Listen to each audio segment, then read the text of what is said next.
So the narrative of black people in the United States was, you know, you came from these primitive, savage people who had no history, and everything you are, we made you. Strip the African of his knowledge of himself. You can then replace that knowledge with any falsification of consciousness you desire. Once you take from me my knowledge of myself, you can then tell me those lies. To get someone to actually think that someone else is inferior, you have to raise that type of mentality to a religious level. Remember, when they attacked Africa, they did not attack Africa physically.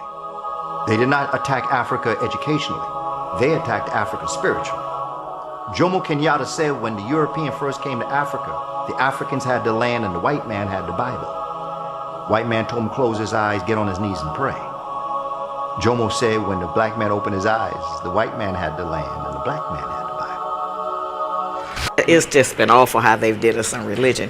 And our people tend to think that even those who feel that they know that white Americans have mistreated us, their grandchildren or great-grandchildren still mistreating us in a lot of ways, they still believe, well, but nobody would lie about God, when that's not true. People who are trying to subjugate another people and turn them into slaves, not just physically, but mentally, then they certainly would try to teach them that God looks like me. We thought the only God we had was the one that white people gave us, which was Jesus, okay? And he looked like them. And when we saw them, psychologically, we would transfer that was deity.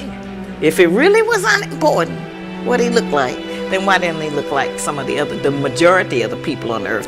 Why would he look like the people who are the minority race on the entire earth? We're not the minority. People always ask me, why do the black church not get rid of the white Jesus and put a blue black Jesus in place with a nappy head? Because black people would stop going. In fact, today, if you were to go to Africa and talk to the children who've been Christianized, they will tell you that their ancestors covenanted with devils, and this is why black people are in the condition they are today. So turn to Christianity, and of course you turn to the oppressor's religion, and then you eat the gruel that they give you, and at the bottom it says Jesus saved you. Of course, you're conditioning that person for another 1,000 years. Christ.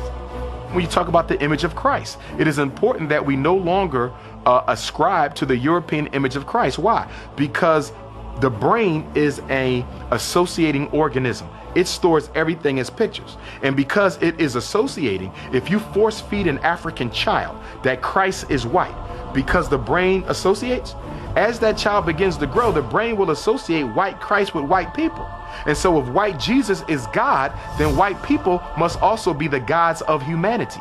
And so guess what? The power in the painting is transferred to the people who resemble that painting. And so it is difficult to pray to a white Jesus and not in some way feel inferior to white people. And that's why when I talk to Christian ministers, I often tell them you have to change these pictures. They say it don't matter. Of course it matters. Why do you think the European went around the world and systematically altered the image of Christ in every major cathedral, every major church, every corner of the globe?